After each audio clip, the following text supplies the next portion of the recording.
In this video I want to address the topic of learned helplessness, what it is, where it originates from, how it manifests itself, so that you can kind of, if you like, self-diagnose with it if you want, and understand the issue at large, and also what we can start to do about it to not only feel better in our own lives, but also actually help heal this world, because it's actually a massive, massive issue that's getting bigger and bigger in the world right now.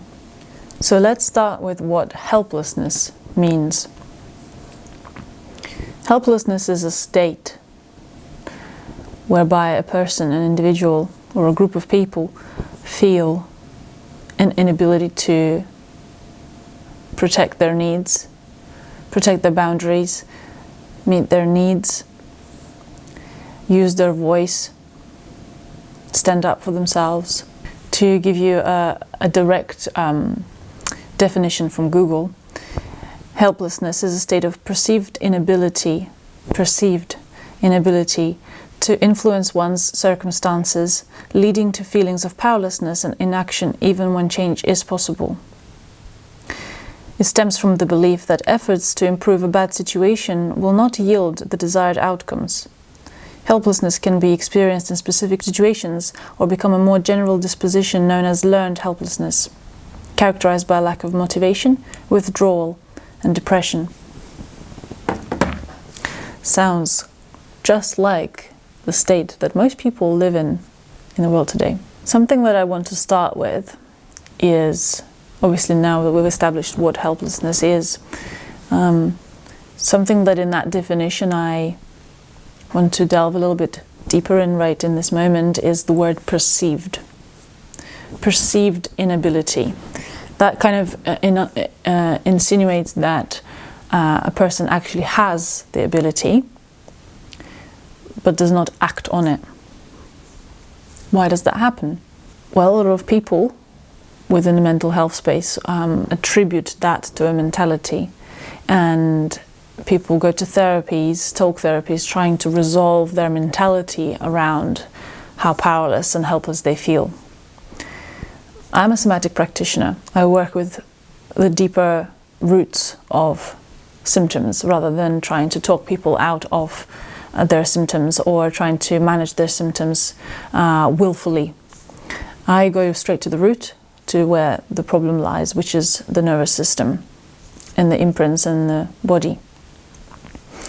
So from my perspective, as someone who works in this field, powerlessness and helplessness is an emotional state stuck in the body. And to really understand this, rather than me kind of trying to explain it to you in words, I will just put you in a position of a person experiencing that, and then you can really understand viscerally, experientially, what helplessness really is, because it's really not a mentality, not just a mentality anyway. For most people, learned helplessness originates, or helplessness as a state, originates in childhood, very early years. But for a lot of people, it started when they were babies, with something that was extremely popular for a few decades now. I'm actually reading a book right now, and it was written in 1975, and it talks about this. So it was a problem already back then, and people already back then were recognizing that that was a problem. So it's been around for a while. The idea that you need to leave your child alone to cry it out. I'm not a parent myself. I'm not here to teach anyone how to parent. I'm here to talk about how the nervous system works and what is happening to a person, not just a baby, but a person, anyone at any age, when they feel extremely powerless and terrified to death. Babies cry for a multitude of reasons. One of those reasons is fear and the utter inability to protect themselves, for which they need their parent.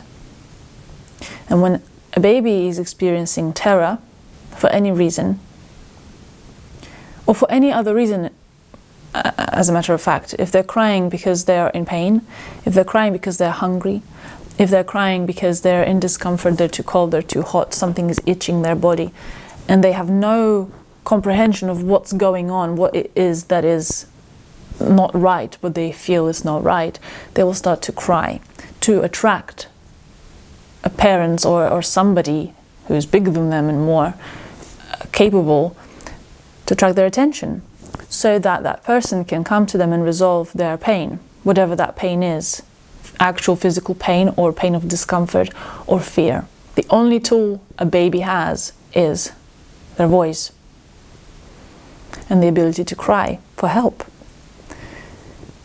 If they cry, and they cry, and they cry, and nobody comes, hence the pain and the discomfort and the fear cannot be resolved.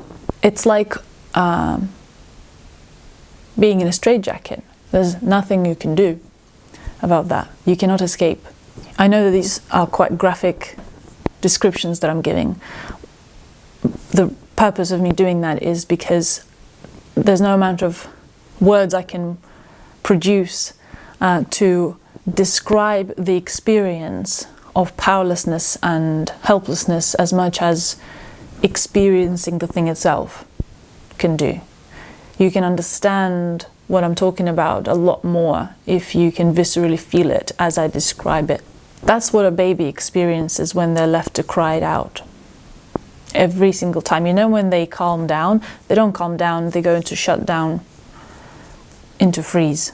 That state that they're experiencing in that moment when they shut down is what the vast majority of people in the world right now are carrying within them into the adulthood.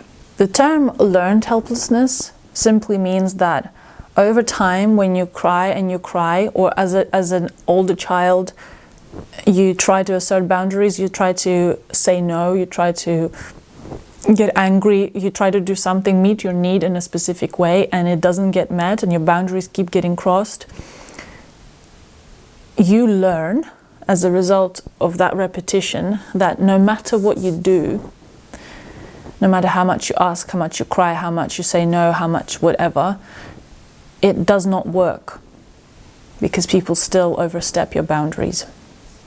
So what happens as a result of that is that you simply stop trying because you have simply learned that there's no point.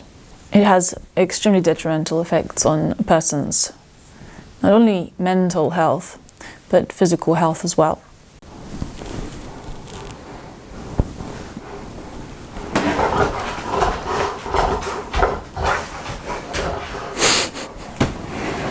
Can I help you? Why did you steal this?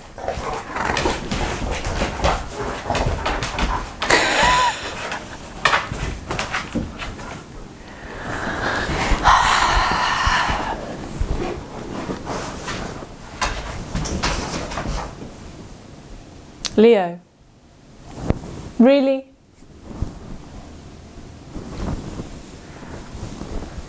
Now, if you're kind of questioning right now, well, how can that be carried on into adulthood? Like, you're not a baby anymore. Why is this still this imprint in the body, and people haven't moved on because they're not babies anymore, so they physically can take care of themselves? This is what somatic work is all about.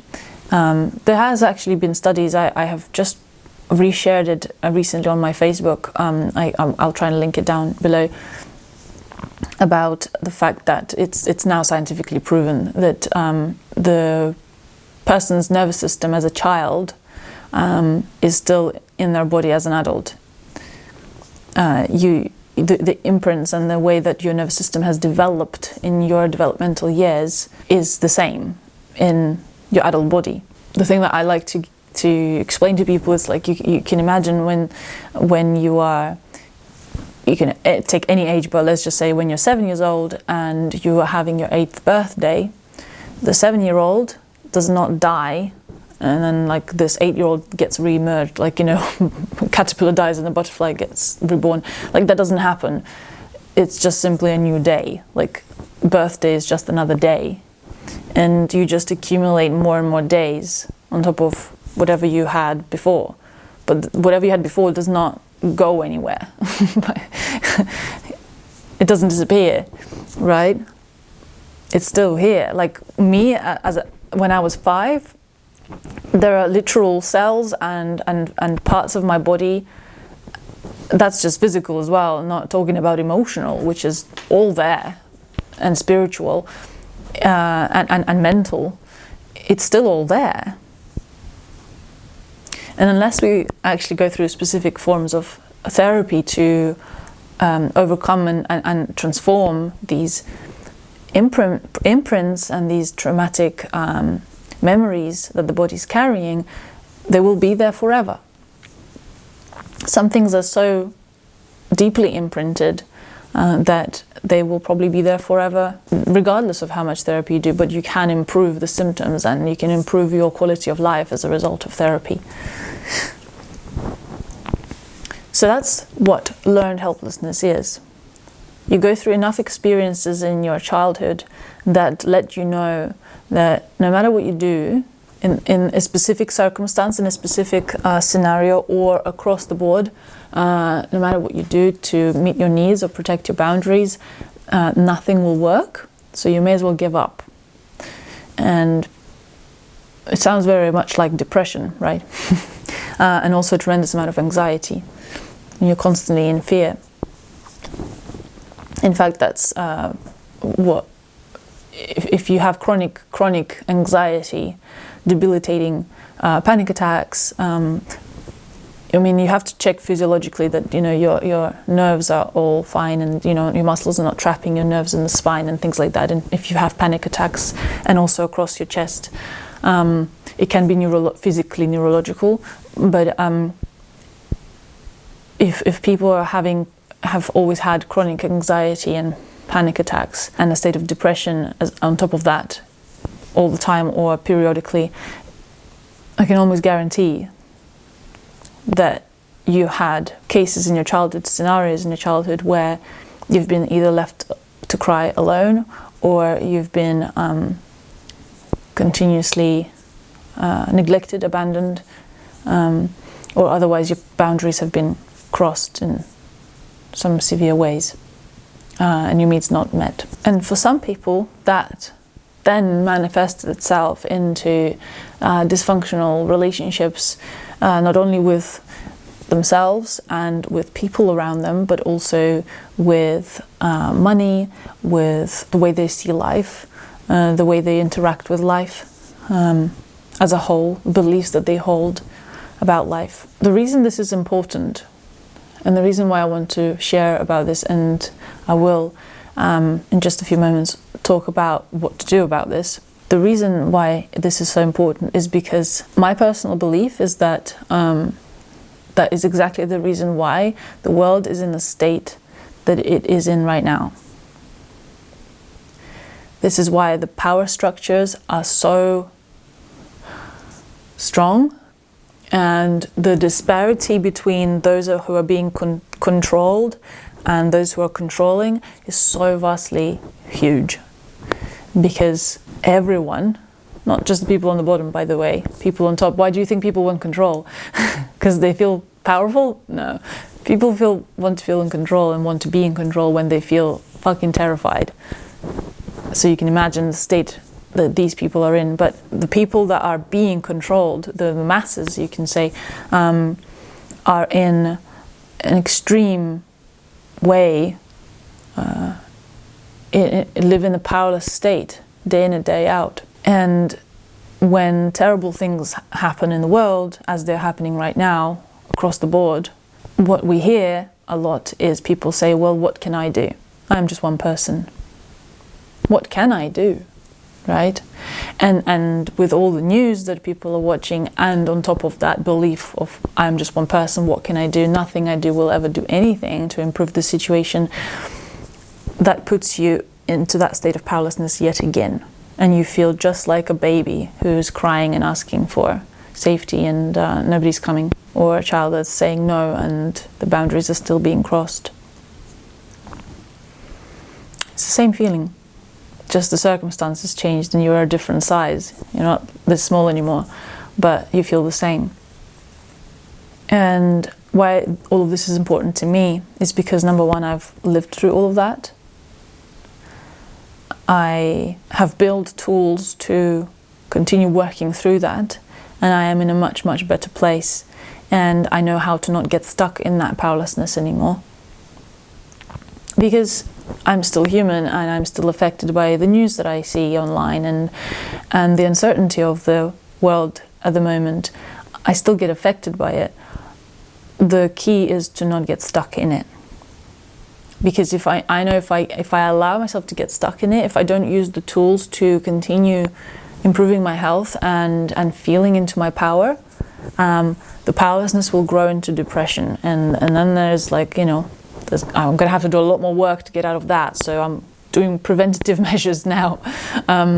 So that's kind of what I want to teach people, because I want people to know how powerful they are in their relationships, direct relationships with other people, and in the world at large.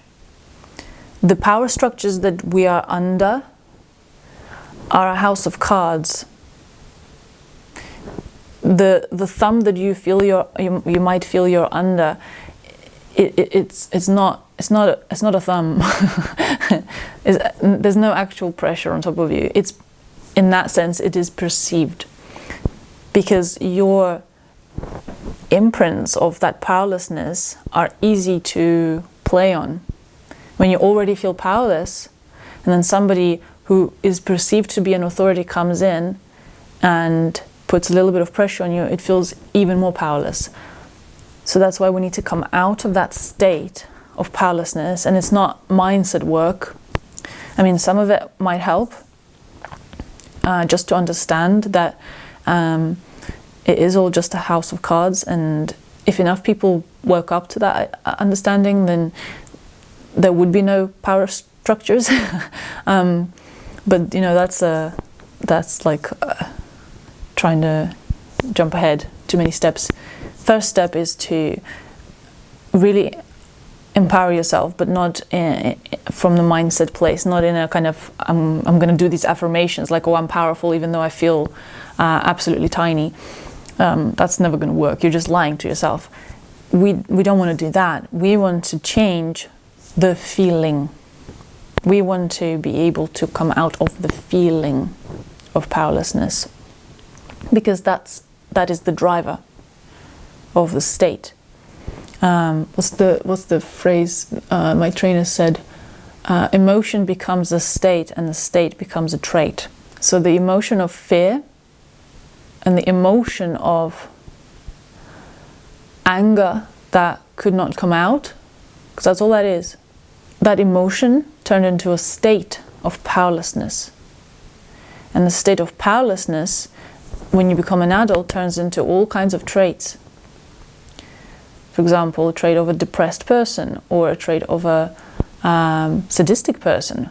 I mean, almost every single dysfunctional thing that you can see in the world, I can almost always trace it back to a dysfunctional relationship with anger. So what do you do with all of this? What do you do? The common thing that people will hear in the world of somatics is to feel your feelings and sit with your feelings and be with the experience. Not in the case of powerlessness, I have to say. When you haven't had the proper experience with anger and feeling your anger and having a healthy relationship with anger, do not sit in powerlessness, because it will create more powerlessness and it will re-traumatize you. So we don't want to sit in it.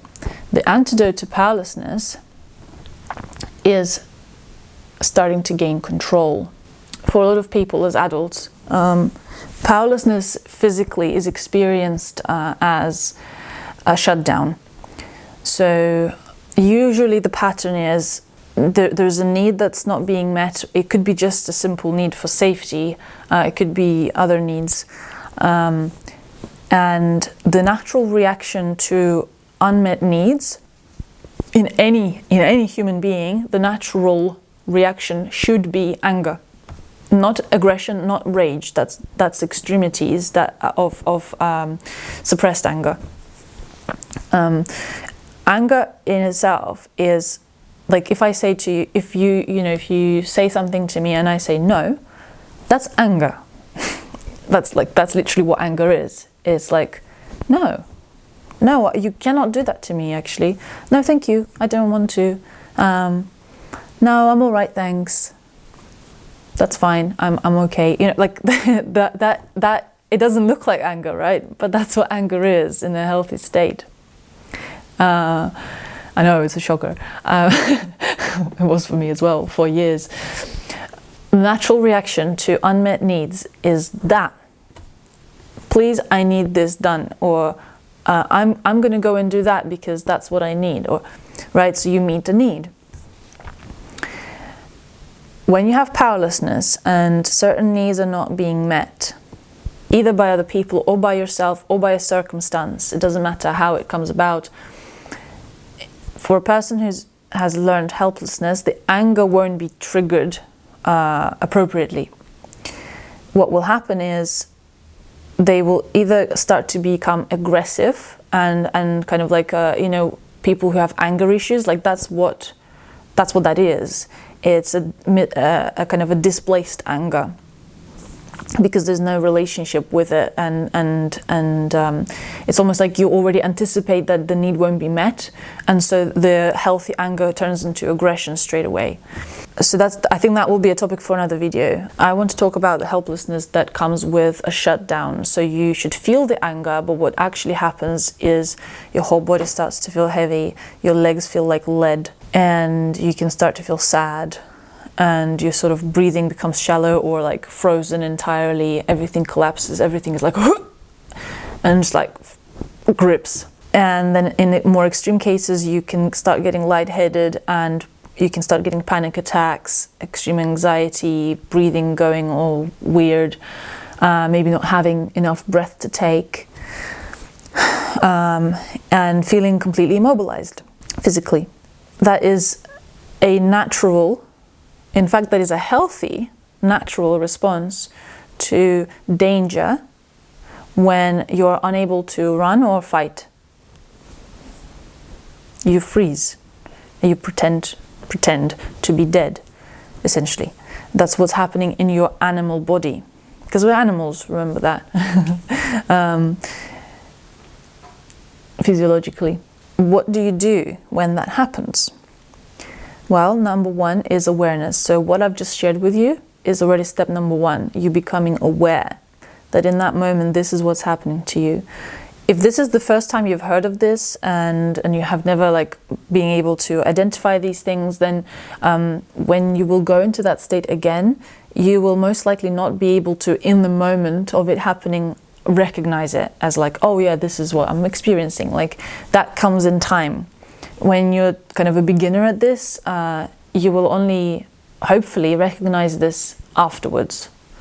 Once you've come out, once you've processed everything, or now, when you're okay, thinking back to when that was happening to you, maybe you can analyze it and kind of recognize oh yeah, that's what powerlessness felt like to me. You might find there's other sensations for you. I used to also feel a lot of heat in my chest and in my belly and in my back and in my neck, everything was getting hot. So the first thing is awareness, and to really get to know your individual pattern of powerlessness, what it looks like for you, what happens to your body and your mind when you fall into that. It's not easy to do that because you will most probably be stuck in your head and in the thoughts in the beliefs, like, you know, I'm this, I'm that, I'm good for nothing, I'm so small, I'm one person, I'm so depressed. Like, you could have any kinds of shameful beliefs about you in that moment coming up to the surface in the thought space. So the practice is to little by little, just however you can, to drop into the body and recognize what's happening in the physical realm. Now, if you are in that stage where you're like, yeah, I know what's happening to me, I know I'm shutting down like right now, and you're like, I can't do anything about it. So this is the tool. It's going to be incredibly hard because you're literally immobilized, but you need to recognize that you can move. And what you're going to do is you're going to touch your legs.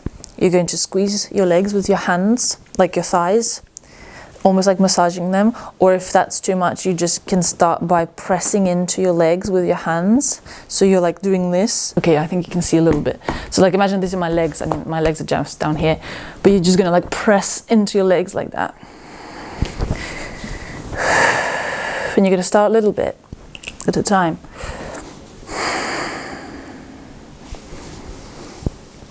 And then you're going to squeeze your legs, and in time you can start to press your feet down into the ground as well. You can press your feet down into the ground and press your hands down into your legs.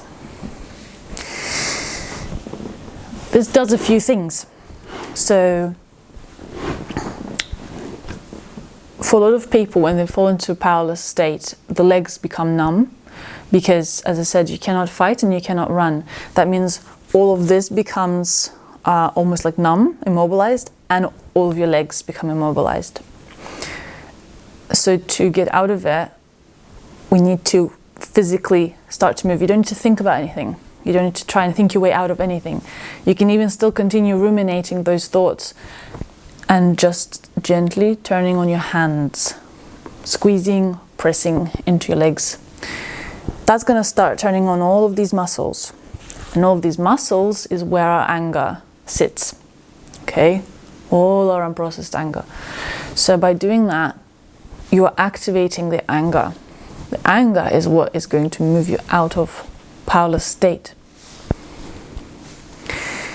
And the legs, as you're pressing into them, as you're pressing the legs into the ground, and as you're squeezing the legs, you're starting to connect to the things that root you down into the earth. And the things that will allow you to run if you need to run. Okay, we're talking about physiological reactions, obviously, right? So when you start to come out of it, you can either start to feel just simply like everything is getting neutralized and you're just like everything is sort of letting go and you can breathe again and you're getting regulated. So then just sit for a couple of minutes and breathe gently. And then like go and do stuff, like don't continue sitting down, okay? The second you can get up and move, you do that. You do not sit with powerlessness. Yeah, I'm just going to repeat myself because it's really, really important. The messaging of like sit with your feelings works for the vast majority of cases, not with powerlessness. So you're not, at least not for a beginner, you know? So you're going to try and get yourself to move, and first things you can do is with your hands and your legs, okay? Now, the other thing that can happen as you're doing this process is you might start to feel like your legs need to move a lot. So you will do that. You will literally stand up and you will start to run on the spot as fast as you need to, or you're just gonna like lift your legs off the ground whilst you're still seated, and you're gonna like move your legs really, really, really fast. You're going to disperse, and then you can shake off. You're going to disperse the build-up, stored aggression that was meant to make you run, and it didn't because you couldn't at a certain time of your life, okay? This is how you process that. You literally allow your legs to move. So if you start to feel like a lot of extreme restlessness in the legs, it's a sign to move legs. Run. You can physically run, just go literally for a run, like immediately, run on the spot, or just move your legs really fast, okay? That's number 2. And the third thing that might happen, well, actually, the first thing that might happen is that you will not feel better. You just have to continue. Just continue pressing harder in, continue like changing the way you press and you communicate with your legs through your hands, okay? So just continue and something will shift. You will either just feel better and you can breathe better again, or yeah, your legs will start to get restless, so then you need to run. Or the third thing is you will feel anger and it will be all up here. So you'll start, like your breath will start to get more upward, like into your chest, and you will feel a lot of anger. You will need to let it out. The way you let it out is if you either take a cushion that can give a little bit of resistance and you go like this.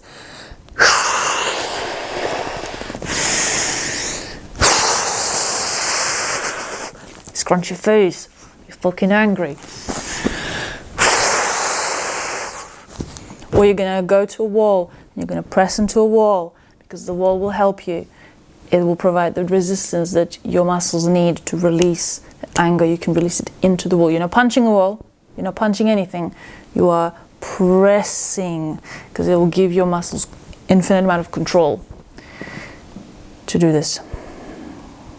So this is how we move out consciously and collectively. This is how we move out of generations of learned powerlessness.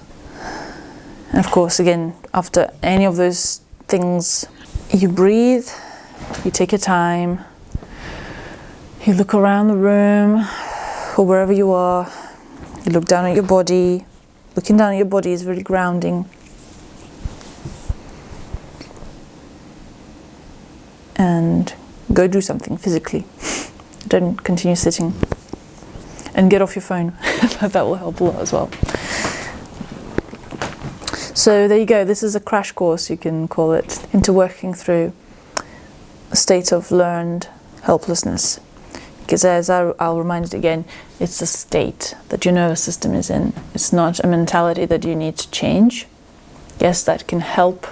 But if you're just doing the mindset work and you're not doing anything physically to complete the cycle, you're going to do the mindset work forever, and it will not actually, at the root of things, help anything.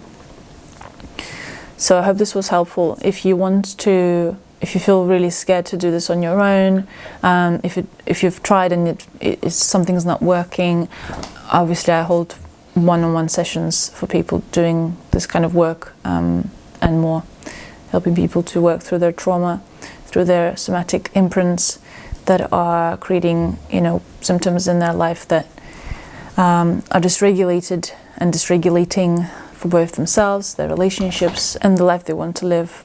If you resonated with this, if this was helpful and you want to do more, you want to kind of practice this in a safe environment with someone who can hold space for you, then reach out through my website, book a session, book a free call, and let's get you started. The more people we can get out of learned helplessness and learned powerlessness, the more we can all take part in changing the situation in our own personal lives, and hence in the whole world. Till next time.